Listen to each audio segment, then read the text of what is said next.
This is our last area, and this was really odd because once again, I didn't expect anything on the first floor. There really wasn't a lot last time, but we actually, both groups had activity here. So what happened with your group? So in the very first group that we came down here first, there's definitely a feeling of movement, of energy, which is common residual energy in very fast-moving places and places where people walk through all the time.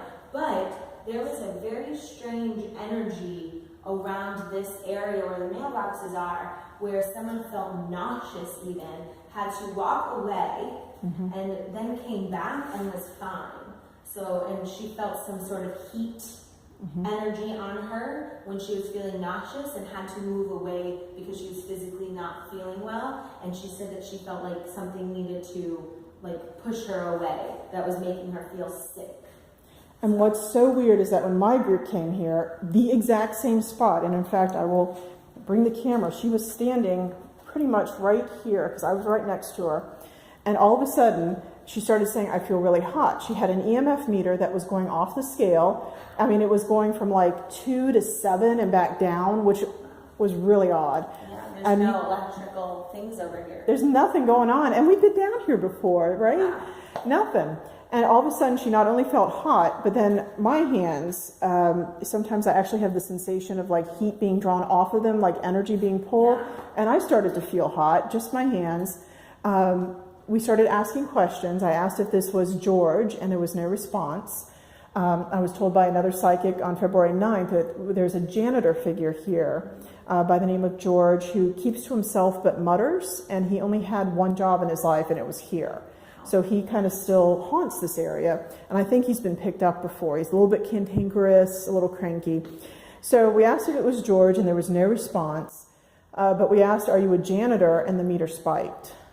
And it was really wild. And then towards the end, she was like really warm. She said her heart was racing, and the meter kept going up and down. And I finally said, listen, George, if that's not your name, I apologize, but you need to pull your energy back. And he did, and she started kind of cooling off.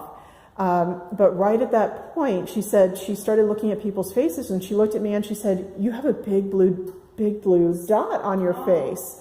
And she said it covered the entire center of my face. And I'm looking around, and then she started looking at the others because they're like, no, there's nothing blue on you. Because I was like, did my hair dye run? I mean, what happened, right?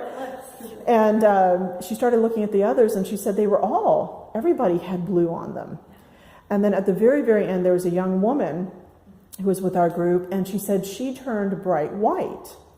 And so upstairs, we were asking questions like, what might this mean? And you had mentioned that blue meant what? Sometimes there's theories that, aura-wise, blue can sometimes mean sadness or regret or grief in someone, and that white they kind of see that as almost like a guardian angel, kind of like the white you see before you die, like bright light. Or it could be that someone's very attuned in spiritual sense, and that is their safety light, kind of to protect them. So it's very interesting that she picked up those two colors to see maybe this janitor type figure might have had some regrets, or maybe he just had this overwhelming grumpy sadness.